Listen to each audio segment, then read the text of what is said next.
Hey there, everybody. Pete Pardo here from Sea of Tranquility. Welcome to another episode of In the Prog Seat. It's Tuesday night. We've got the band together. We have shifting lineups in this band, but we've got in the house today. I'll start at the bottom. Chad Hutchinson, Rick LaBonte. Our center square is none other than the professor of Prog, Mr. Ken Golden. We got Chuck Alvarez, my fellow New Yorker. We've got the Chicago Connection, are always flanking me up top. How does that work out? George Lamie and Louis Nasser. What's happening, everybody?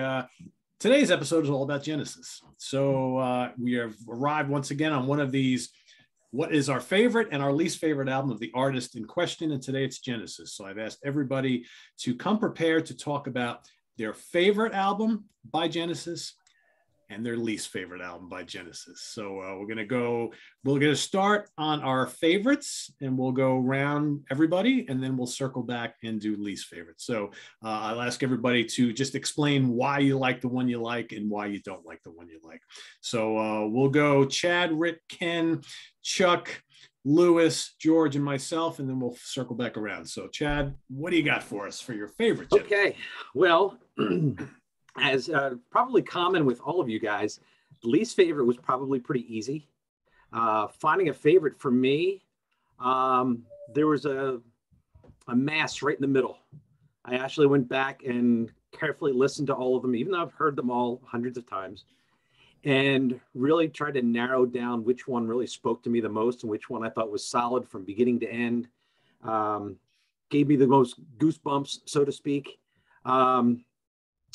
I didn't go with the Lamb as much as that came close. There's a lot of great goosebump moments on that album, very emotional, a lot of highs and lows and darks and lights. And Ken, I didn't go Wind and Wuthering. I've got a couple down spots on that for me, but what I ended up going with was Trick of the Tail. And Trick of the Tail for me, even though it would have been nice to pick a Gabriel album, this has everything for me. It has massive bass pedals. It's got lots of Hackett. It's got Phil Collins really trying to show that he can do it. So he's really in there. It's well before his yelling phase, which started partly on Duke. Lots of great keyboard riffs. Phil's drumming's just still great. Lots of 12 strings. There's really every element of Genesis that I like is on here. It's on here in spades, and it's on here in every song. So that for me, I couldn't beat Trick of the Tail. There's my pick. It's a great sounding album too. Production wise. Fantastic. I mean, wasn't a lot of the album written like, even before the Lamb? I think a lot of the pieces. The Tony Banks songs were written before then. Yeah, I mean, it has the Genesis sound. I mean, it's interesting because to that point, if you take like a musical continuum and go from Selling England to Trick of the Tail, it makes sense. The Lamb is really the outlier. Yep. And obviously they had to put in a lot of extra pieces to fill in the storyline and all that. So you have what you'd call quote unquote filler. But I actually did listen to Selling England very intently right after I listened to Trick. And there's definitely some musical continuity there. And I feel they really kind of came together in Trick of the Tail a little more cohesively, even than the classic that Selling England by the Pound is. I can hear Peter Gabriel singing the material. Yeah. Trick of the Tail. Yeah.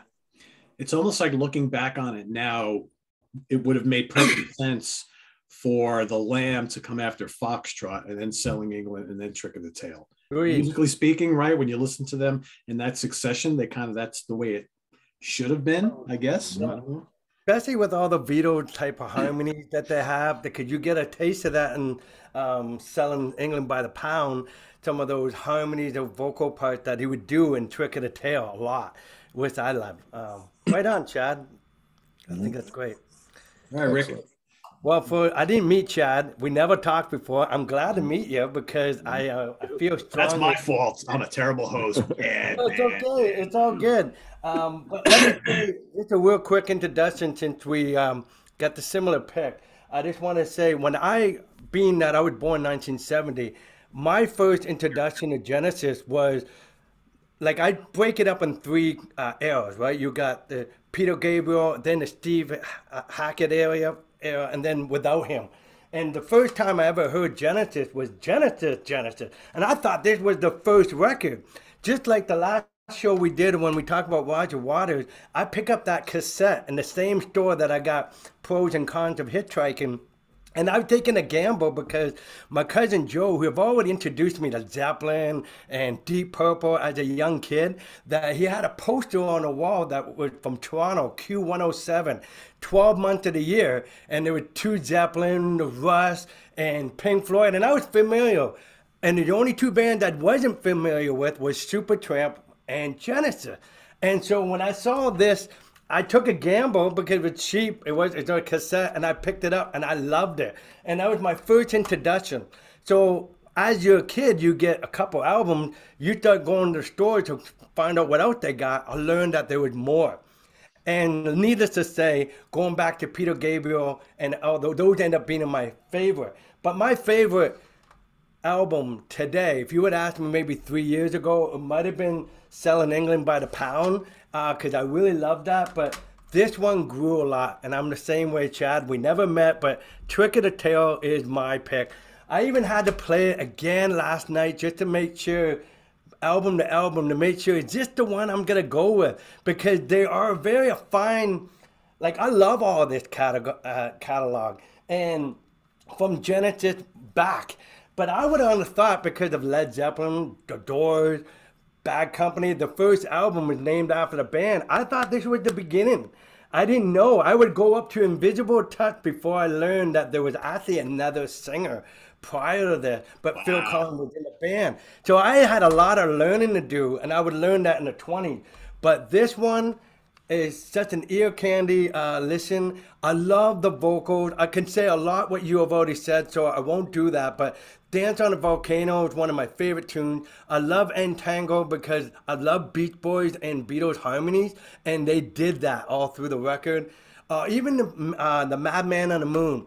You know, we hear a lot of keyboard with Tony Banks with the synth, you know, but not as much piano work like he did in this album. A lot more piano, and just having a piano and vocal for the longest part of that song and see him grow like that, I just loved it. And so till to this day, I think it's their best sounding album, and I love it because Hackett is on there and he shines quite a bit.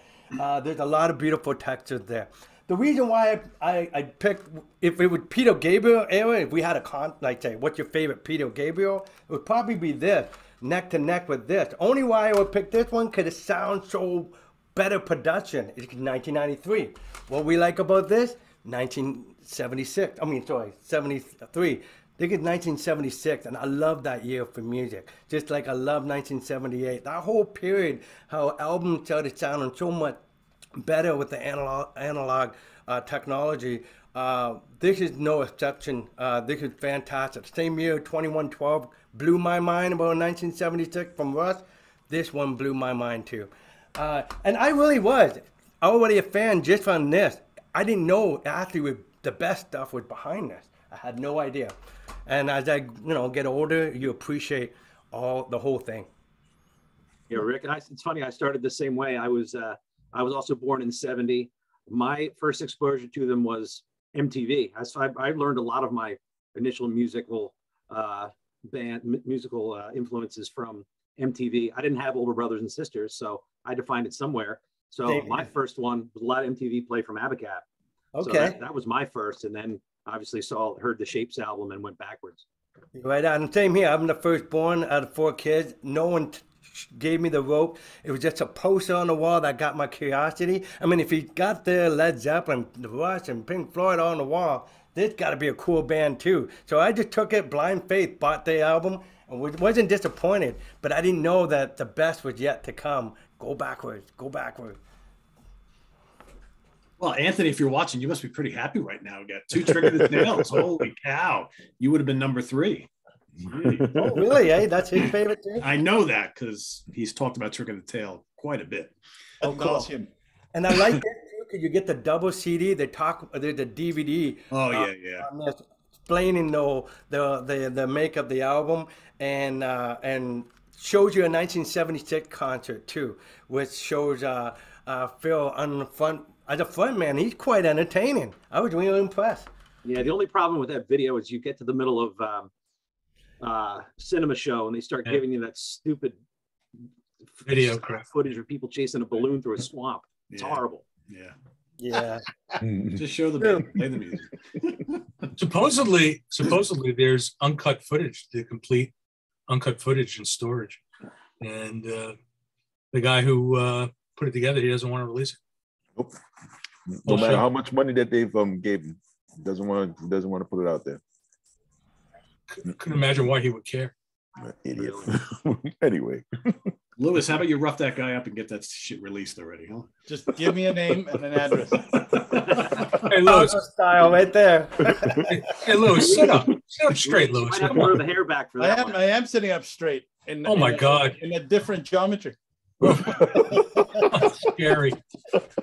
That's the trick of the hair. And he is correct, actually. I thought he was still in the hospital bed. No. That is fortunately behind me. Oh man. There you go.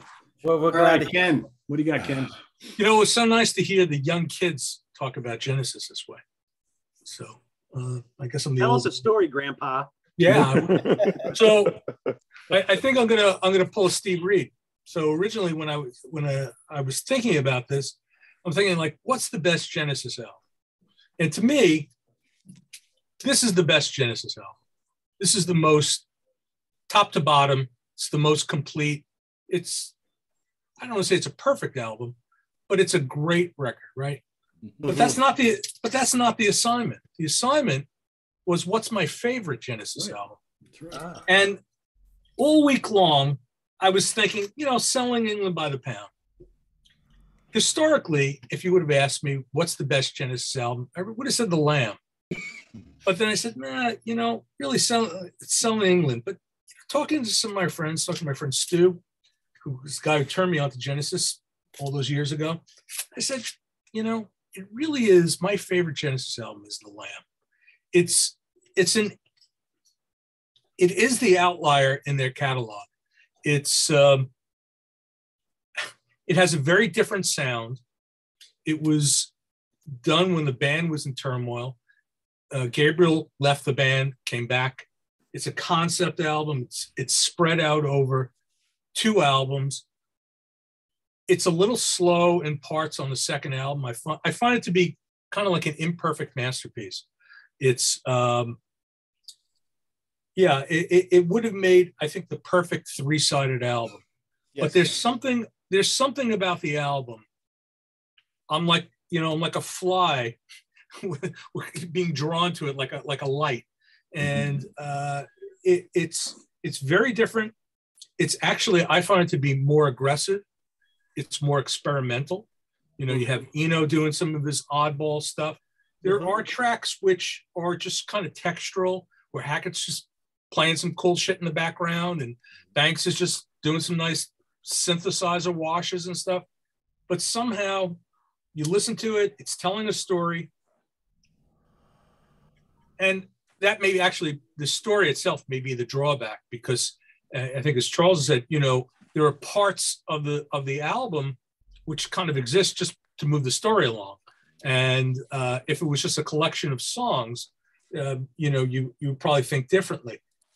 It's probably the heaviest album, but there are parts of it which are just so, I would say, groundbreaking. Really, it's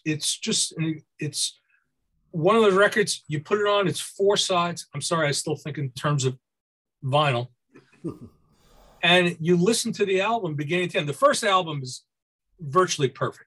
The first, and then it gets a little bit patchy on the last 2 sides. But even going back today and listening to it again, because I was waffling back and forth between Selling England and The Lamb, and I'm listening to some of those tracks which I used to say, they're kind of filler. I'm thinking, there's a lot of great shit going on here, man. Mm-hmm.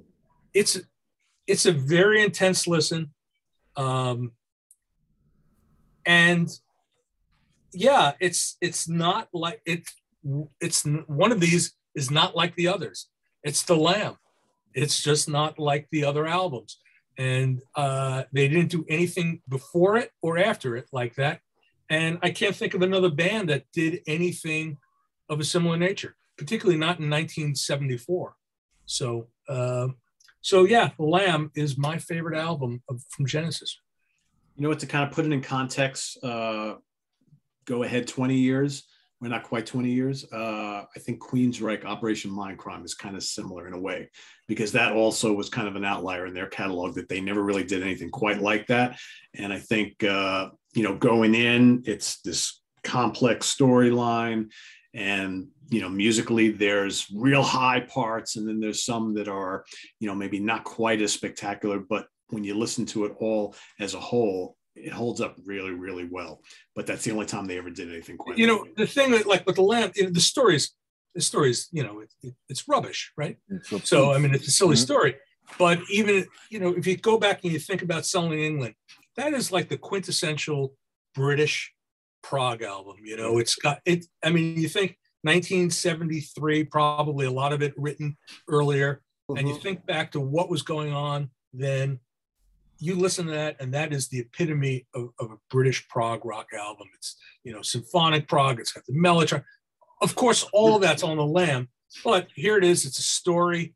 He's playing the part of a Puerto Rican New Yorker, like a punk, and it's like I said, it's got more aggression. Even Hackett, I think if you listen to a lot of what Steve's doing on that album, it's great. And as you go through the catalog, I got to say, man, and it's going to get into the second part of the conversation.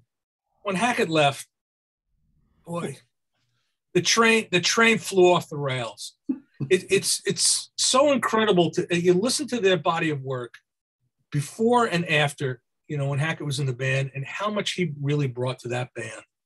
And, within the context of, we're talking about progressive rock. We're not talking about, pop rock or anything else that you would categorize the latest stuff after he left. And I wouldn't say he was the heart and soul, but man, he was the vital part of the sound. And he's doing some amazing stuff on The Lamb. Mm-hmm. But it's interesting, as much as he's all over The Lamb with experimentation and noises, the romanticism that's on the albums around it is not there. Yeah, it's aggressive. It's harder. That romanticism that just oozes out of Selling England by the Pound and comes back in a decent amount in Trick of the Tail is nearly absent from The Lamb. This is their heavy metal album. Yeah. Well, it's also dark, it's serious in tone, whereas there's all these uplifting moments on a lot of the other albums that you don't really get on that album, but that's what makes it so good. So so just to say, I wouldn't say it's their best album. It's pretty damn close. But it's my favorite album of theirs. And I think the title worked because it is like an off-Broadway, even for having a concept. In that time of theater in the 70s, had these off-Broadways that were really, you had to really think outside of the box, and that was that kind of product. So even the titles in there, I think, this drives something that no other prog band done. I mean, people compare Tail to that because it's a double album to Genesis, but I think it's on its own. It has its own. I don't believe in the comparison myself. The Lamb is very cinematic, and in fact, they talked about making a movie out of it for years. So, thankfully that never happened. So, I mean, Peter's like 50 years old, and they wanted to play Rael. I mean, it was ridiculous. But that's the way he was thinking. I mean, he left Genesis to go work with William Friedkin, and in Hollywood, and then he's thinking in terms of film, and he comes back and he does this off the wall story. What kind of acid he took to come up with the story. I mean, and everybody signed off on it. Yeah, Peter, that's a great idea. You go in the other room and you keep writing the lyrics, and we'll keep making the music. Perfect Crayon story. For what I read, they wanted to punch him, actually. It wasn't just take him and throw him out a window. Yeah. Like, what? You're going to come on the stage in that gigantic costume with like a bunch of warts and or a handful of grapes? What are you talking about? Yeah. Oh, man. Hey, Pete, those weren't grapes. Just want to let you know. I know. Yeah, I'm trying we know what they were. to say it in more of a nicer way. All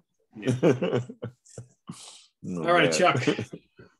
All right. Well, good evening, guys. Well, you know how I feel about The Lamb Lies Down and Southern England, but I'm also going to pull a fellow 1970er, and I'm going to go with A Trick of a Tail as my favorite album, right now. So I just think that that's the perfect Genesis album, which I know that there are people that it's going to get upset that, hey, wait a minute, Peter Gabriel's not on it, but I just think that the band itself, it was a continuation from Selling England by the Pound, and just skip over the Lamb, and you got to see how great of songwriters these guys were, and then you got to hear how great of a singer Phil Collins was at this time. And just like as Chad mentioned, once again, nice to meet you, Chad. You got to hear him sing before he started screaming. And this album, every single song on here is perfect. And my favorite song from this album is Madman Moon as well. That's my favorite, Trick of a Tail from Genesis, 1976. As an aside there, let me say, I did go back and research the first song that Phil started to scream, and it was Man of Our Times off of Duke. And I love that song, but that's the first one he really started to do that yelling thing. And my God, by the time they got the things like Tonight, Tonight, Tonight, that's all he did, unless he was singing a ballad. Trick of the Tail was the first Genesis album I ever heard. So, I mean, I have a real soft spot for that album. And I mean, it's a beautiful album. And it's a great song, Ripples. Yes. Yes. Especially live. That's always a showstopper. Too bad they never did it with Steve Hackett, man. Yeah. Killer. We got 3 tricks tonight. All 1970s. All right, Lewis, how about you? All right. So I'm not quite as old as Ken, but I discovered Genesis very late. And the first Genesis I ever heard was the 3 Sides Live. Oh. Which I actually really, really enjoy. I think those live versions of those songs, they just rock hard. And those guys are great musicians. So I know people love to shit on those records, but I honestly think that the Abacab Dodo medley they do on that thing is absolutely dynamite with Turn It On Again, I think, at the top. Those 3 songs, and yeah, everybody says it's pop, whatever. Yeah, I would like to see somebody write a hook in 13 like these guys could. Turn It On Again, right? It's not that easy, right? So much so that even they can't do it anymore, right? But I digress. I love that era, but I didn't really know anything about the old records. And then I started to discover them through bootlegs and so forth. And had you asked me to do this assignment a few months ago, maybe just 2 months ago, I would have to say that my favorite Genesis album, the one I always listen to, was Foxtrot. However, to me, there was just something magical about that record. But I got kind of burnt out on it. I just overplayed it. And the one thing that I discovered after seeing Steve Hackett solo a few times was just how badly underutilized he was and how criminally undermixed. And I know this is going to piss off some people, but I have 0 fucks to give. You had one of the best guitarists in the world, and you are under mixing him. What is wrong with you? Yep. Totally agree. And I'm looking at you, Tony Banks. So I am just saying that really, when I was able to finally hear him do his versions of those songs, it's not like the guitar is blasting your head off, right? It's not like going to see, but it is now mixed at a level where you can fully appreciate its role. It's not being used as a pad, as a sort of a color, right? Support for the keys, and I just got a different perspective. And I have to say that as much as I love, for example, most Genesis albums that I've heard, very few of them, in my opinion, I like them all the way through. There are things about them that I absolutely love, like, for example, Blood on the Rooftops, and then they punch you in the taint with Your Own Special Way. That's not for me. But the one album that I really, really keep going back to all these years, and I just like it more and more because it has balls, because it's dark, because it has there's an urgency about it. For me, even though it is a little bit too long and it does sort of lose steam, and much like Tommy, you don't want to interrogate the story because then you realize it's stupid, right? If you don't question it, it's magic. If you actually start to pay attention, it's like yogurt drooling stupid, right? But for me, my favorite one has to be The Lamb because it's just so potent, right? And it is the only record where Hackett is undermixed but not underutilized. True. So he actually plays a role that I think is proportional to his talent and his creativity and what the guy could bring to the table, right?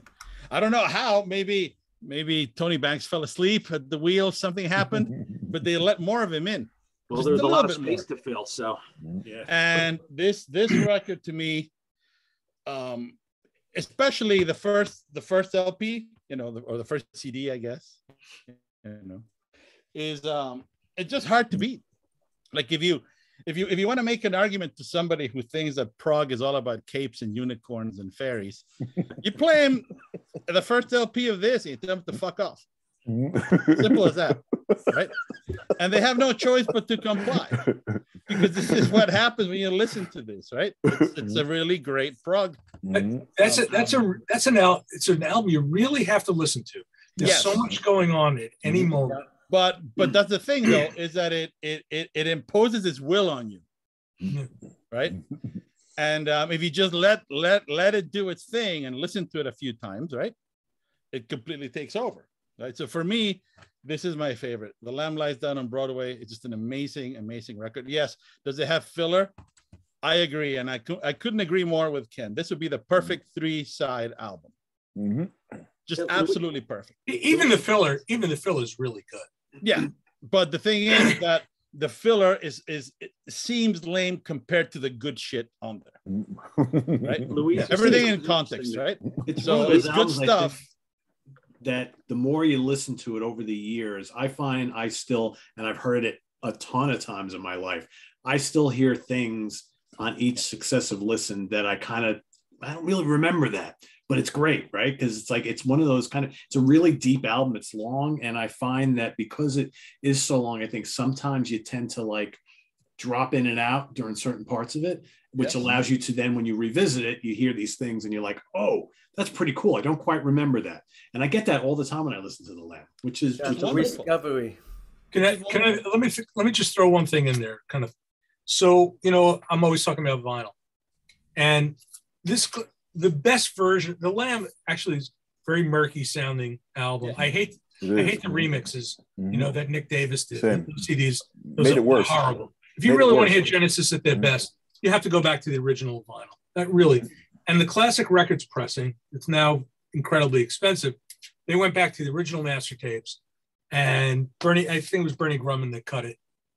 It's just phenomenal. And the classic records pressings are de facto the best versions of the Genesis albums. And when I heard this for the first time, it's like Pete was saying, I'm hearing things in the mix I've never heard before. And it's not a remix, it's what's on the tape. It's just mastered properly. And there's a lot there. You just gotta, you have to listen, and you'll hear something. And it's amazing, what Luis was saying, man. I don't know what Tony Banks, he had a bug up his ass about Hackett. Yeah. He just did. He had a real stick up his ass.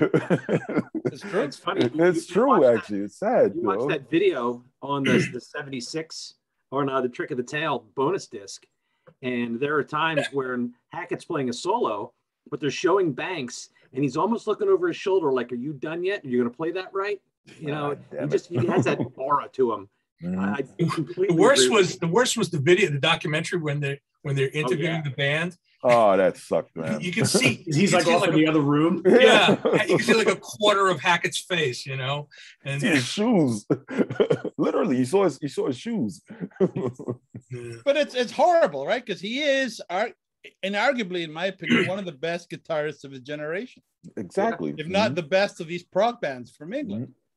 The guy was amazing on the guitar. You know, none of those why guys are you underutilizing it? You know, it is progressive rock. It has to rock. You know, none of those, the other guys, you know, you think about Rutherford and Banks, you know, very talented musicians, but really to me, great songwriters, you know. I mean, I don't think too many people think of Mike Rutherford and go, oh my God, that guy's one of the best bass players in the world. He's a fine bass player, you know, I don't think much of a guitar player. And, you know, and Banks, I mean, wonderful, beautiful pianist, great composer, but does he have the chops of a Keith Emerson or a Rick Wakeman? I don't think so. But then look at Steve, you know, Phil, great drummer, really great drummer, right? He's upper echelon. But then you talk about Steve Hackett. I mean, that's a guy that developed his craft over the years, and he just kept getting better and better, and he's still got it. He still has the magic. You know, it's just, you listen to what he's doing now. Like, I think, you know, I put his new album in my top 10 for last year. I think that album was very strong. And you listen to what Steve plays now, man, he's killing it. He's absolutely killing it. You got to give him a lot of credit too. He's pretty damn gracious. I don't know if you guys have read his autobiography. He had every opportunity to attack those guys and go after Tony Banks if he wanted to, and barely touched it, if at all. Yeah, it was almost collecting his checks. To be honest with you. He's collecting his checks. He doesn't care. I mean, but he is. If you get a chance to talk to him, which I'm sure most of you have had, he's a very good, nice guy. Yeah, he's just a very, you know, he's very approachable. He's very direct. He's a very nice guy. Yeah. Right? And I'll never forget at the Near Fest, the little thing he said about John Entwistle, because he had just died when he played the Near Fest. He said a few words about his friend John Entwistle, which to me was just, not only is this guy a great musician, but he's a fucking class act. Yeah, very, very much so. So that to me, it always annoyed me, but I couldn't put my finger on it until I heard him play these songs live with his solo band.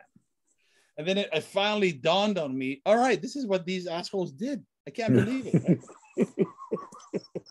And so I've always had a problem with that. I know that this is like blasphemy to many people. I still don't care. I think that for all of the above reasons, this is very much worthy of people's time and attention. Give this a good spin.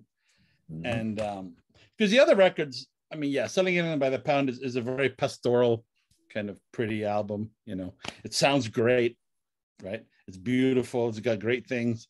This to me is just, I like the darkness of it appeals to me. You know, you say darkness, Luis. I was just thinking about that. So they released the song "The Lamb" as a single, right? So that comes out, it's on the radio. And if some people who did not know Genesis, and maybe they said, "Oh, I like this, I'll go buy it." Well, that song starts to fade out and dives right into the darkness of "Fly on a Windshield" in Broadway melody, and those people must have been shocked. You're like, what the hell is this? Exactly. Well, the rest of the album isn't like that song. Gee, what happened here? Right? I just spent my heart on $7.99, right? Not for the fainted heart, that's for sure. Now, Then they get to the waiting room. I was going to say that. Chamber of 32 doors, my man. Oh man, call me a slipperman. So I mean, this is the thing. This album just keeps on giving. You know, there's an economy to the songs. Yes. You know, there's some long. It's a long album, and there are some long songs, but there's a lot of very short pieces interconnected as the story develops. Yep. All right, George, I guess it's up to you and me to kind of break this trick and lamb thing that we've got going on here. Are you and I going to do something different here? What do we got? What do you got, George? We can dance. Yeah, I'm going to do that. There you go. Glad to see this other people besides me that came to him later. I thought, you know, I came to him at the end of high school. I thought I was going to be the only one, but I was a Rush head as a kid. I had to be convinced to listen to Yes. And then I was a Yes head that had to be convinced to check out Genesis because it was the late 80s. And I just overloaded with that Phil Collins radio material. And I was just not believing that there was a past that I was going to like, so I checked them out and I liked them. But even then, I don't really think I dug in until a little bit later than that. One thing I like about this exercise is that when you first hear what it's going to be, you have a thought of where you're going to go. Sometimes you're sure, but sometimes it's just a thought. And I thought sure I was going to say Foxtrot because that was in my head. That was my inclination. But going over them for this again, just something about Selling England by the Pound. For me, it's a just more consistent record. I wasn't sure where I was going when I first got that one because it had a lot of pub, but repeated spins been very rewarding with that one through the years. And the Lamb, I would say, like these guys have said, that the filler stuff gets to me more than it does them. If it was just the first disc, that's the winner for me, easy. Yeah. But the conciseness of Selling England by the Pound, Dancing with the Moonlit Night, I Know What I Want, the two epics, love those both. The whole thing just holds together. There's no road bump on that at all. It is the straight listen album for sure from them. So for me, I gotta say Selling England by the Pound. They rock like a band on that album. Sure all did. throughout, man. Mm-hmm. Oh, yeah. They're such a good album. Nobody's breaking my heart by picking something out because they're all. No, not at all. You're not gonna find me to argue with you. I love it. The Heartbreakers will come in the next round. No, probably not. Oh, yeah. Not for us. I don't know, Chuck. I'm a little worried about Chuck. I am worried. I may just skip you, Chuck. You're gonna break my man. All right. Well, I'm gonna go a different route. My favorite Genesis album has not changed in 30 years or more, probably. The first album I ever heard, I've told the story before, but the first Genesis album I ever bought was Seconds Out. So I got to hear a lot of those classics from the Gabriel era sung by Phil first. And I got used to the way Phil sang them. And then I worked my way backwards. I think after Seconds Out, Duke had just come out. So I went and bought Duke, and then there were three. And then I kind of worked my way back from the beginning and so on and so forth. So I didn't actually get my favorite album till probably the fourth, maybe album I bought by them. And that's Foxtrot. And I know for some people, this is like a de facto pick just because it has Supper's Ready, which I absolutely love. But there's other classics. I mean, Watcher of the Sky still kills me every time I hear it. Fantastic. And for me, like two of the really underrated tracks on here is Timetable, which I think one of them, well, specifically Timetable, I think has one of Peter's best vocals. It's so melodic. It just kind of soars. I love it. Get 'Em Out by Friday is a great kind of weird British prog rocker with all sorts of interesting bits and what have you. But then Can Utility and the Coastliners, another really underrated track from this album. How it builds and builds and builds. It's kind of like whimsical and pastoral in the beginning, acoustic guitars and stuff. And then all of a sudden it starts to get heavier, Mellotron and Hammond, and it's just, and Hackett's all over the place on there. Then you got the Lovely Horizons. Yeah, it's just amazing track. Horizons is amazing. And it has a great way to kind of ease you into Supper's Ready, and then Supper's Ready has all these interesting changes, and it takes you on this whole journey. And I think Gabriel is just amazing on it. But I will say, I think Phil's performance on Supper's Ready on the Seconds Out album is amazing. And that's what I knew first. So it took me a while to get used to hearing this with Peter singing it. But I love this album. I love the artwork. You know, Paul Whitehead, I think it's fantastic. And I don't know. I've never, as much as I love all the other albums that we've been talking about and that, you know, from this era, none of them I've never once said, I think I might like that one as much or better than Foxtrot. It's always been Foxtrot for me. So that's my pick. But you think about the songs that came from that sessions. From those sessions? Deja Vu, Shadow of the Hierophant. Yep. A Trick of a Tale. What else came from that? They recorded Twilight Ale House during those sessions as well. Great song. Yeah. Mm-hmm. Yep. Yeah, I don't think they ever did Timetable live. No, nope. Can Utility, I'm pretty sure they did. They did, but they stopped doing it in very Early. in late 72.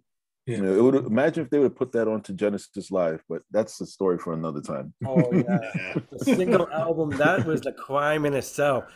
Yeah, They should have a double record with that. Oh. Well, there was, right? You know about that. You guys know about that. Yeah, So there was Supper's Ready. There was a Dutch test pressing of it with Supper's Ready. It was a double album. I don't remember. There was something else on there as well. And some copies come up for sale every so often, and they go for astronomical amounts of money. So yeah, it was pressed on. I think it was Dutch films, but very small quantity that were pressed. So, my only problem with Foxtrot is it's an amazing album. Is the production. I mean, the production's it's a little. It's not quite as polished as what came after, but I don't mind it. That's part of the charm for me. But I think for me, Supper's Ready is the monument. I mean, that's carved in stone. That's. I mean, it's got Watcher and Supper's Ready on the same album. I mean, that's right there. The both of them. It's just like, so immense. I wouldn't say you were crazy. Cool. Thank you, Ken. I appreciate that. Yeah, that's a great record. This was my favorite for years. Yeah. So now we talked very lovingly about a bunch of albums now. So let's kind of turn the other cheek and talk about the ones we don't really care too much about. As Chad leaves the room, okay, I guess Chad's like, no, not sorry. My dog barked to come in, so sorry about that. Oh, no problem. That's okay. All right, so Mr. Hutchinson, what is your least favorite Genesis? Oh, here we go. Yes. Here we go. All right, Anthony, turn up the volume, baby. I'll say off the bat, I didn't pick the first album. I just didn't think that would be fair. There are actually some nice songs on there, but they really weren't Genesis yet, so I couldn't go there. I will readily admit that I like Calling All Stations for the most part. I don't care what any of you think, especially Luis and Ken. You can crap all over me. I don't care. You like that kind of kinky stuff. He's into scatology, huh? Yeah. I think there's some good stuff on here personally. I like the two longer ones, like There Must Be Some Other Way, One Man's Fool, and Dividing Line. I think they're all great songs. There's some unfinished kind of stuff on there, and I know it's Ray Wilson, but I like that album. I also didn't do We Can't Dance because I like some of those longer songs on there. There's also some garbage. I also didn't pick Shapes. I know where there's a lot of ballad stuff on there, but the Home by the Seas are great. Silver Rainbow is an underrated song. So I think you know where I'm going. I think we're going back to the thing I don't even like to touch, and that's the Invisible Touch. And despite Domino and the Brazilian, and maybe parts of Tonight, it just can't. I mean, the title track is absolutely the worst thing I think they ever did. I can't listen to it. I turn it off if it comes on the radio. It really makes me nauseous. In Too Deep is sappy. Throwing It All Away is sappy. I mean, they're Phil songs. I went back and I forgot what Anything She Does sounded like. I listened to it last week. What a goofball nut job song that is. You wanted to forget what it sounded like. And there was a video, if you remember the video with Benny Hill. Benny Hill. Come on. But and even like the strength of Domino, which is super dark for an album like this. That and the Brazilian's cool, even though maybe it's a little monotonous. It's got that really big sound. But this was very easy for me. This is my pick. Invisible Touch is my least favorite by a long shot. All right. Are you guys like Chad? Like you keep albums you don't like? Or do you get rid of them? No. They came in those boxes, Ken. See it right there? Oh, way in the back. I just sold the green box. I got over $400 for the green box. Yeah. Nice. For me, if it's a band I really love, I will keep the shitters just because I gotta have them all. Just completist. Have a collect dust. Yeah, I'm a completist. Yeah. Yeah, me Same too. here. Not ashamed to admit it. Or maybe Me too. Yeah. All right, Rick. Well, just like George said when we were given this assignment, and I was like, okay, I thought I had in my head what I think I'm gonna pick, but as I was going through it, like I thought it was gonna be this one, the very first album, because they weren't proggy yet, yeah, right? But you know what? When I think about this album, I know some tunes that have come to my head because there are some good tunes there. It may be not the Genesis that we come to love, but when you think about when the sour turned to sweet. Dun, dun, dun. I love that. Silent Sun. I love that intro, and it was a great intro. And so, no, I said if I like one tune, can't start discarding it. And I realized the one album I don't have of Genesis is Calling All Stations, and the reason why, because I just felt like that was how dare you do that album without Phil. And then didn't invite the guys that been your sideline live people, Dale or Chester, to play on the album. It's just basically Tony Banks and Mike. And and I listened to the record, and it doesn't impress me with the drumming that I've been accustomed to from Phil Collins all through up to even Invisible Touch. You can't deny there's some great drumming stuff on that album. I can deny. Okay, well, you can, but I would disagree kindly. It is a sign, the product of the time, and it does sound like maybe an extension of Phil Collins' solo record, bringing those songs to the table. I agree with that, but I don't know. I had a hard time. I'm not saying the songs ain't. But they weren't memorable for me to go, oh yeah, I gotta go get that album anyway. I just didn't buy it. It took me years, guys, and I'm a big fan of Deep Purple. It took me only 3 years ago finally surrender and get Slave and Master, because I couldn't get past the fact that Joe Turner's singing on it and not Ian Gillan, right? So and that record is not a bad record. It's just been like a Deep Purple record to me. And that's what I felt like when I listened to Calling On Station. I'm not saying the songs isn't good. Why didn't they call it something else than Genesis? So there's a part of me of just a diehard Phil Collins, and I was bummed out when I learned about Steve Hackett and that. But remember, my story is I learned these guys this way, and so that was the seed that planted and made me grow to want to follow Genesis. To have Phil not be in the band, I just didn't want to give it the time and day like I probably could. Now, knowing that you like Trick in the Tail, maybe I better give it another listen, because that's a pretty good album, and you agree with what I agree on. I'm not going to try to talk you into it. I just have a hard time. I just had a hard time when I listened to the rhythm section. It lacked Phil big time. It's already missing Steve, so that's already going to be a weaker album, not having it. And then not having Phil's voice, I'm sorry. I have to be that one. That's the one I don't have in my collection. I have to find it on a bargain bin to buy it, to complete it.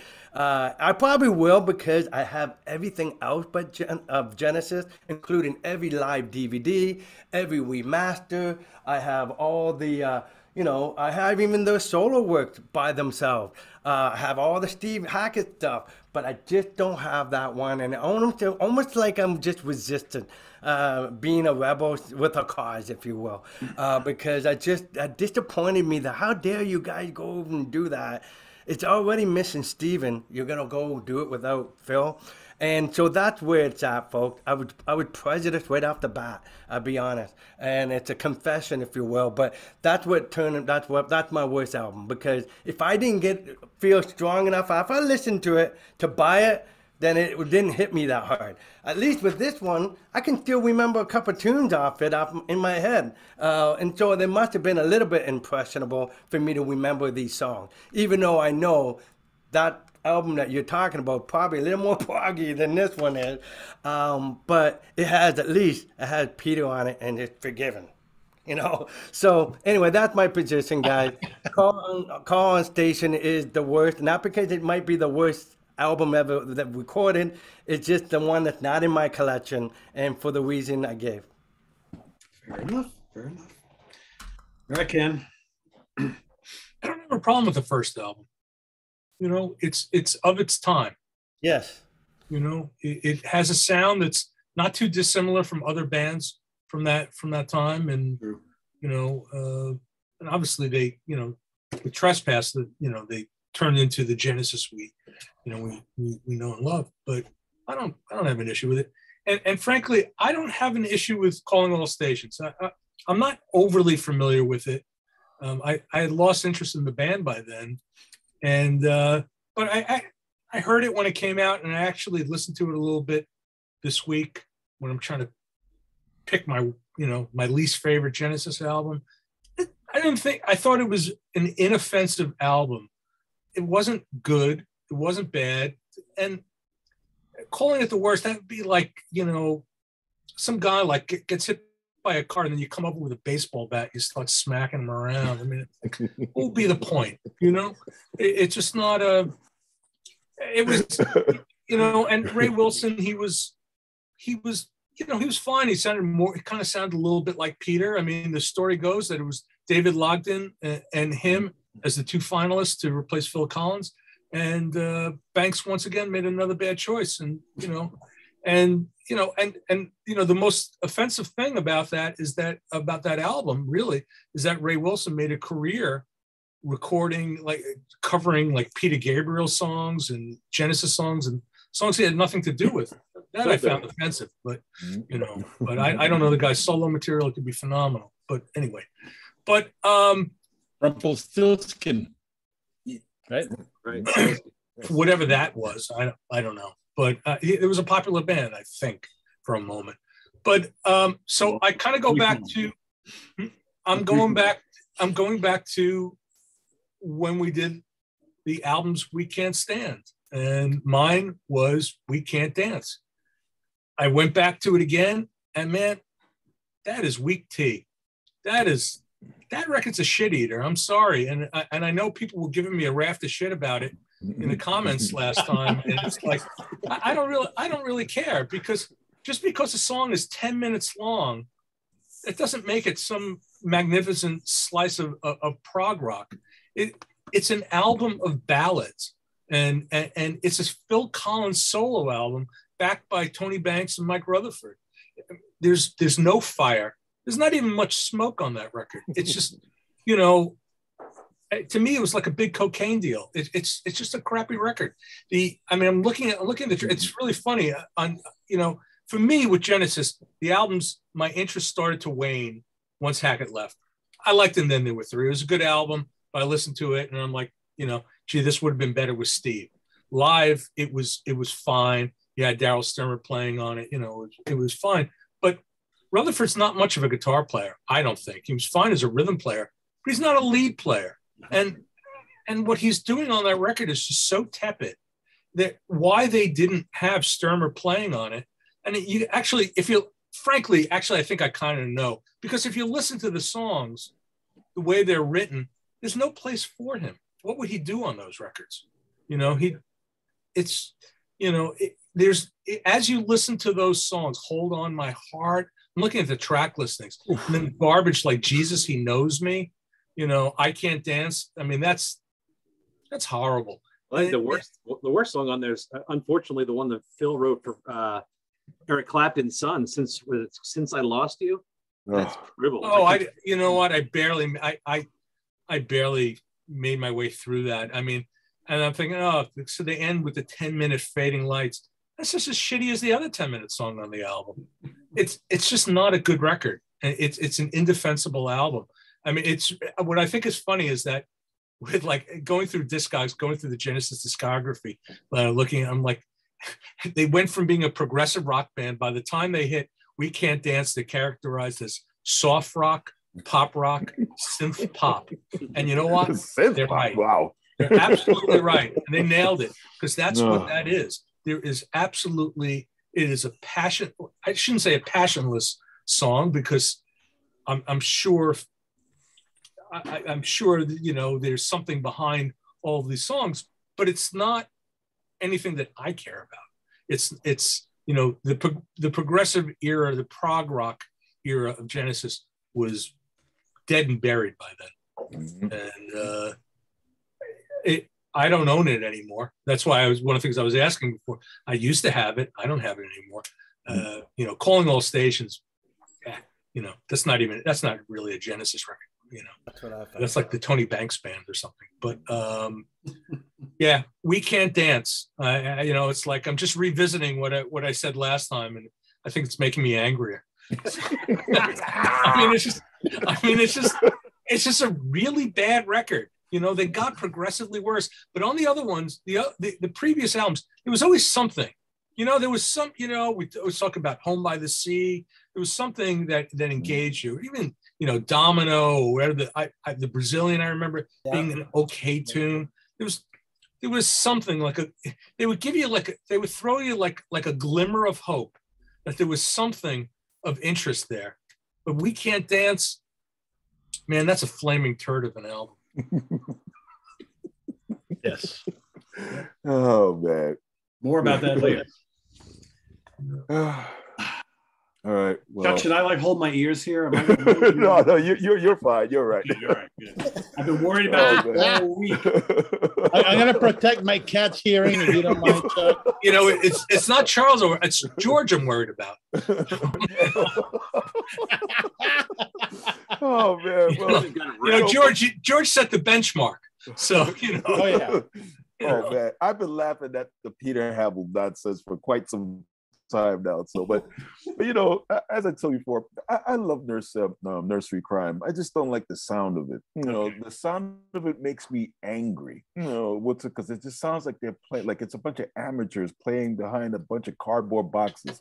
But anyway, that's beyond the point. And so, you know, it's easy to turn on Calling All Stations. You know, I don't listen to it much. I don't really listen to anything on it. Don't really care for anything on it. But I'm with Ken with We Can't Dance. You know, I listen to We Can't Dance and I just get angrier and angrier every time I listen to it. I'm like, damn, this album, you know, if I want to fall asleep, that's the album to put on. You know, nothing on there makes me happy. You know, it just makes me sadder and sadder. And I was like, I could see why Phil just left the band by this time. You know, it's just not a good album. I don't like it. But he signed off on all that crap. Oh man, well, he sung on it, man. Oh, yeah. He's going through his fifth divorce. What are you kidding? Oh man, sheesh. Yeah, you know, it's he doesn't get a pass from me for that shit. No. It's mellow out. Man. It's just not a good album. And I was looking through my iTunes collection, and so as I print out the album covers, I didn't have that on my in my collection, and I didn't care for it either. And I was like, I'm not gonna listen to it. Yeah. We Can't Dance is my least favorite album from Genesis. Thank you. Gotta be You're their back, best you're back video, in my right? good graces, Chuck. Thank you. After that conversation was like a month ago, I was like, man, Chuck hates nursery crime. How can that be? His favorite band. How can he hate? You know, like videos about blue jeans. Oh, Good stuff. oh man. Oh. All right, Lewis. All right. So here's the deal. I actually like I said, 3 Sides Live a lot, even to this day. The live sides, I like them. I don't like, not every song, but that's the normal thing with Genesis. And I like Duke. I think it's a pretty good record, right? Good record. It's not great, perfect, but it's not as great, but it's a good record. Then the wheels start to fall off. And then they're riding like the Flintstones, right? Just the 3 of them. And they keep going. And by the time that Invisible Touch came out, this filled me with anger, but also confusion. I was in a state of confusion listening to this shit. I didn't understand it. I couldn't understand why they would do that. It was just so fucking lame, right? And I can understand you wanting to make a lot of money, but I didn't understand why Phil Collins felt the need to go with Genesis when he was already raking in the dough as a solo guy, right? So it just didn't make sense to me. And then, some time passed, there was that whole Mama thing. But then I got to see them do the little fucking thing, right? And when I saw that, Louis, can you do it for us? Like, really? That's just, I can't do it anymore because I don't want my testicles to fall off. But the point is that after I saw them doing that and I heard that record, I can't play that thing and go to sleep because it puts me in a murderer's rage. I can't. It's just so fucking bad. It really start is, to end. man. It's the record where my boner for music goes to die. It is a horrendous fucking insult. And the fact that none of these guys, the guys who were involved in the making of stuff like this, and like this, got to the point where they heard that and said, yeah, man, that's the record. It's like, you can all go fuck yourselves in a conga line of We Can't Dance. Because it really offends me, which is hard to do. Because I'm from Mexico and it's very difficult to offend me. But that record offends me. It's just awful. Absolutely angry. Awful. Yes, it pisses me off. It makes me want to break things, which is why I don't have a prop. Well, first of all, I never bought it, but I did break the stereo in my car because I punched it when I first heard some of these songs, right? And the fact of the matter is that it's just I think Ken used the ideal word. It's indefensible. That record is like birth control. It's a total dick softener. Yep. Yes, it just doesn't. It's like it's just awful from start to finish. It doesn't matter from which angle you twist it. You can try to talk yourself into thinking, but you can't.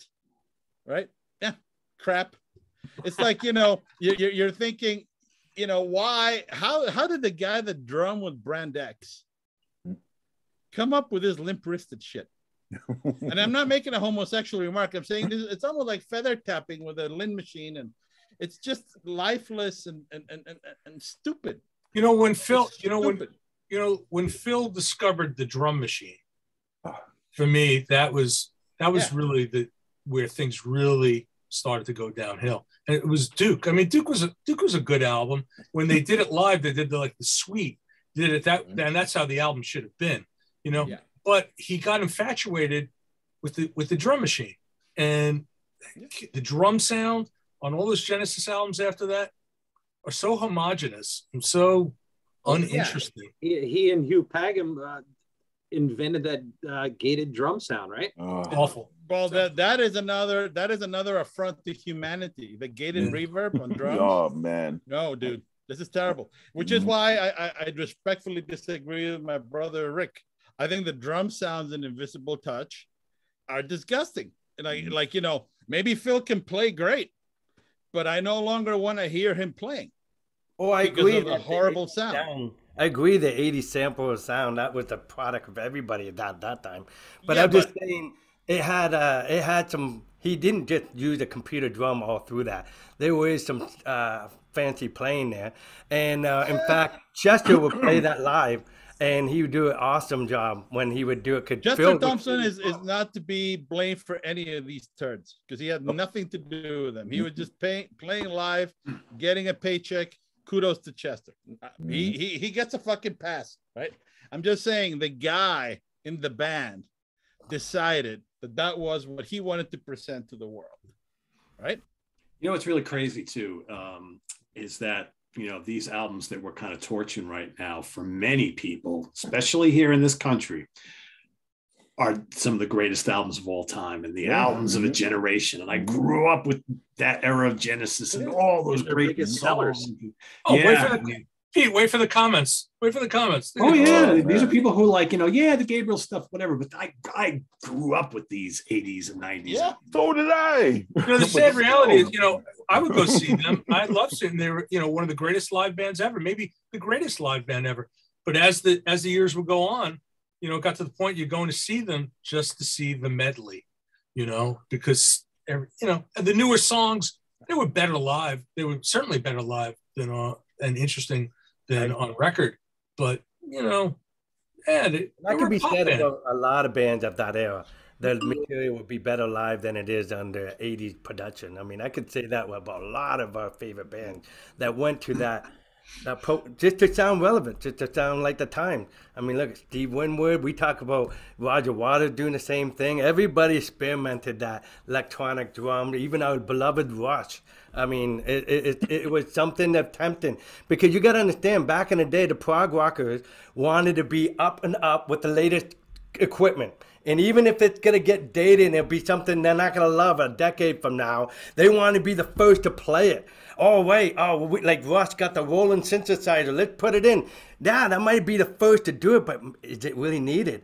Is the song really need that? And ultimately, we would say later on, man, I'm glad they went back to this 70s kind of sound in the 90s when they changed that equipment and went back to old school, because we love the sound. But everybody was tempted by it. Yes, every prog musician, because they were always getting sponsors. Here's the latest development on this. And everybody fell in that pitfall of want to be the first to bring out the technology, even if it made your sound change dramatically. There is a difference between playing an electronic drum and bringing in a drum machine. And that's why it makes no sense to me whatsoever why Phil Collins, one of our favorite drummers from the 70s and one of the greatest progressive rock bands from the 70s, decided to replace himself with a fucking drum machine. It doesn't make sense. I mean, Bill Bruford was playing an electric drum kit. Yeah, an electric drum kit, yeah. And he played the shit out of it. Absolutely. Played it well, By the way, but King Crimson didn't sound like shit in the 80s. Nope. You know, so the fact of the matter is that, there's a new toy, but you don't have to be an idiot. Right. And that's the King Crimson were like, we're going to make just as challenging music as we did 10 years ago. Yes. I think they were using the new technology to create progressive music, new progressive music. Yes. Right. If you hear some of Phil Collins's interviews at that time, he would be talking about how if he was in a desert island, he would not want to bring with himself some of the older Genesis records because he thought they were crap. He wanted to hear some of the Detroit bands from the Motown. Yeah. Like he wanted this is what he wanted, right? And he started to kind of make arrangements for his own songs and with Genesis with that sort of a lot of brass and a lot of other things because he was in that vibe, Yeah, Studio. Perhaps he got lost because he became the front man and drumming wasn't the main thing anymore. He had Chester to do that live. Perhaps that's what happened. But I hear you. I hear what you're saying. But I also believe that I think a lot of bands fell in that trap. Not everybody was King Crimson. Oh, yeah. But all I'm saying is that innovation in composition is not the same thing as gimmicks and innovation in your equipment, right? Yeah. And I think King Crimson is a perfect example of that, where they the compositions never suffered, they evolved, right? And then you have people who just decided, like Genesis, who in a very cynical way decided that they wanted to be a successful pop band. Right. That was just a choice. It wasn't that they were confused. I think it was very deliberate. I think they wanted to do that and they did it. And it worked. So good for them, right? Yeah. And there were a lot of people in the concerts who were listening to the shit and who went to pee during the medley. Because that was not what they were there for, right? Right. Interview after interview, you see Tony Banks talking about how they wanted to be able to write good pop songs. Yeah. Yeah. Which is okay. Fair and they're millionaires, so you get tempted with that big money, no doubt. I mean, for me, for example, I don't even hate Calling All Stations at all. No. It's not. I don't have any problem with that record. I think that Ray Wilson initially got a really raw deal. Yeah, I still did. Yep. And I think that personally, I would have preferred if they had got David to sing for them, or even Kevin Gilbert, had he not, had he not died. Yep. Yeah. Because that guy could also write very well. So that would have injected into the band something that they couldn't get with Ray Wilson. Was just like a yes man, right? You're gonna stand here, look good, and sing the songs. Let's go. Right? Well, everything was mostly done by the time he got there. So for that reason, yeah, I think against that record, it doesn't bother me. Yeah, and I listened to it. It wasn't bad. It's okay. I mean, it doesn't fill me with rage, right? It was like flat as a plate of piss. That's all. Yeah, it doesn't sound like a Genesis album to me. No, It's not. not terrible. But it's fine. It's an okay Yeah, record. it's okay. Pete, does We Can't Dance, does that sound like a Genesis record to you? No, but it sounds like Phil. It sounds like Genesis that we knew at that time. Yeah, it sounds to me that it's a Phil Collins. Sounds like a Phil Collins. I think it sounded like a Genesis pop album, like Lewis was We were talking about, yeah. It was a pop record, no question. By the time We Can't Dance, Tony came out, Banks that's wanted what a he piece was of that pie, right? Yeah. They're like, how come Phil's making the dough? I want some of that sweet dough. Let's inject some of your tunes into Genesis. I want to hit the world circuit, playing big stadiums, doing these things, right? Tony's still bitter that he never had a hit as a solo artist. Yeah, bank statement didn't go worldwide. What? All right, we're making George wait here. George, I can't wait to hear your. He's getting angrier and angrier. Look at him. You can tell. I'll back up my Canuck brother. I'll say Calling All Stations. And it's not, unlike him, it's not about Ray Wilson for me. I think Ray Wilson's good, actually. I like his voice. Nothing wrong with his performance on there. I just find the songwriting is very lightweight. There's no substance to any of it. And the weird thing about it, I feel like it's out of time. It's 1997, but it sounds like an 80s record. Yep. The songwriting tropes and the production, a lot of the production moves, it just feels very 80s. It's weird. Like if they had maybe absorbed a little bit of grunge grit, would have been more for the era and maybe would have done something with the tunes. I don't know, but I'm very surprised that there's actually 3 videos from this record, because to me, there's no singles on this thing. None that are catchy anyway. The title track, Congo and Shipwrecked. I mean, I'll say Not about us. Mine is a good song, but is it on anybody's Best of Genesis playlist? I doubt it. I mean, and that's about as good as it gets. So, yeah, it's just inoffensive. It's not terrible, but inoffensive's no good either. I'm going to say Calling All Stations. I think Banks and Rutherford were like shocked that people stayed away from that album in droves. I mean, you couldn't even give that album away. I used to see that in the cutout bins everywhere, like a year after it came out. And I was like, oof, man. It's like, what happened? They canceled the U.S. tour. Yeah, I know. Because nobody was buying it. They claim they couldn't fit the equipment in the U.S. theaters, but they weren't selling the tickets. Yeah. It's the first thing I thought of when Rick said he's got to find a cheap copy and recheck it out. I'm like, you'll be able to find it. Yeah, that'll be in the penny bin, Rick. Yeah, they have it at Reckless for $2. Yeah, George isn't. Hey, you know what? I was going to say George isn't wrong. I mean, there was nothing wrong with Ray Wilson on the record. I got an extra copy if anybody wants. The guy. He sings fine. There you go, Rick. Oh, there you go. I'll take a donation. I ain't not gonna fork it. I'll pay for your shipment. That's it. Shipping. I'll send that to you. Okay. Nice to meet you. All right. So as far as I'm concerned, it came down to 2, and I really don't care much for either one of them. But I think for me, kind of like Ken said, I think Invisible Touch has at least 2 or 3 songs that I'm kind of okay with. We Can't Dance, though, man. Oof. I don't know. No Son of Mine. I guess that's kind of all right. But man, the title track is like one of my absolute pet peeve songs, man. When I hear that, I'm just like, ugh. And you know what? And Lewis brought up a point before, and this really pissed me off. When I went to see them on the 2007 reunion tour, when they played that song, the place went freaking nuts in New Jersey. Like 70,000 people were going bananas.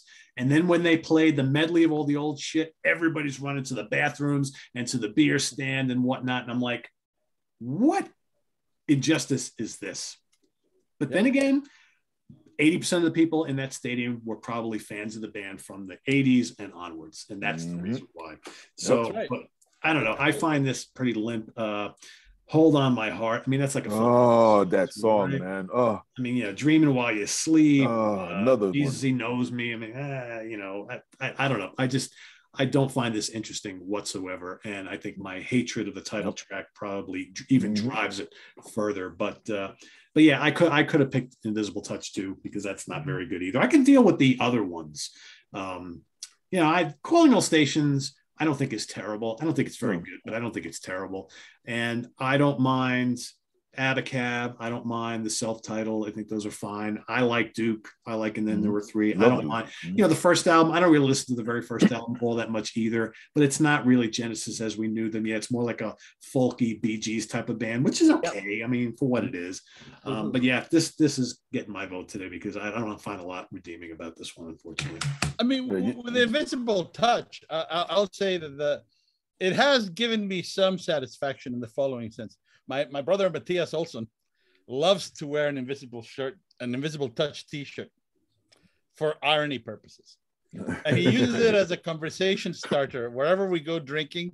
This guy loves to get drunk and bowl. So whenever he's in the States, we got to go bowling, and he's got to get drunk. And he loves to wear that shirt. And this shirt does not fail. When he's wearing that shirt and those crazy checkered red pants, people talk to him.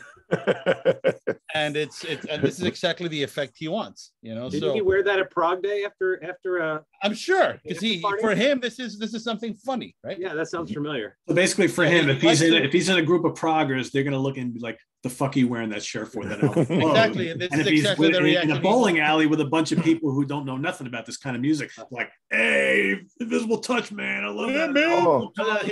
He finds that hysterically funny. So then he just gets to meet people, right? Yeah. You go to West Virginia, he on tour, he's wearing that shirt. Strange conversations happen at the bars, and that's just the way it goes. Crazy dude. I love that guy. Yeah, he's awesome. So in that way, I have to admit that Invisible Touch through that T-shirt has given me some laughs. Right? We Can't Dance is giving me nothing but it's just heartache, man. You listen to that album and every single song, it just gets worse and worse, and then my blood pressure goes up. My wife gets upset, man, and then you go and put this on, you feel man, yeah, it's easy. Because then he goes and puts that on, and his wife gets really upset. Then also, it was a long album. It is. It really is. It's like 72. I think it's like 72 minutes. If it was on vinyl, it would have. This is at the height of the new CD age, and everybody's making. Oh, we have 79 minutes to fill up. Let's do it, right? Oh. And that album has two songs that they left off of it that were better than everything that was on there, that they should have put on there. Oh man! But then once again, Invisible Touch once again has that one song that I wish that they would have put on. Actually, two songs that I wish that they would have put on: "Feeding the Fire" and "Do the Neurotic," which would have changed the whole landscape of the entire album. But yet again, "Do the Neurotic" is not. I blame Tony. It's not bad. No, what's up? But you just imagine what it would have been had they put it on that album. But I think that would have scared people too. But they couldn't afford to take two of these crapazoids off here, right? And just take their place. I mean, God, hold on my heart. Please take that off of here. I wonder why they didn't want Daryl Stuermer to play on the record. Because Tony already got rid of a great guitar player. Why would he want to have another one? Yep. He had his why not have one that he has total control over? I think Daryl would have done whatever they wanted him to do. I agree. Yeah, because Daryl was a serious player. Yeah, we always kept waiting for those guys to turn up. It would have been cool to have the two drummers on the album. Yep. I mean, the material was better live. But and Sturmer's a great player. I mean, why not utilize him? Yeah. I mean, Rutherford's guitar parts are just so simplistic. It's almost like they said, well, we just have to have someone on board who can recreate the Hackett stuff, but that's really that's all we want him to do. We don't want him really to have anything to do with the newer stuff, because that's he didn't. Stuermer played bass on the live when they played the new songs. He played bass. Yeah. It's ridiculous. Anyway, the story for another day. So there we have it, everybody. Now we're all pissed off. No, right, jeez, That's right. We should have talked about the good ones last, right? Should have done it in reverse. We'd have like this moment, you know. But no, you got to understand, Ken. It's like people want to hear us trashing this stuff, so we have to say that's the hook at the end. Save it for last to keep everybody for the whole hour. Yeah. They'll turn off. Yeah. I'm gonna go listen to the soundtrack to Buster. There you go. Oh.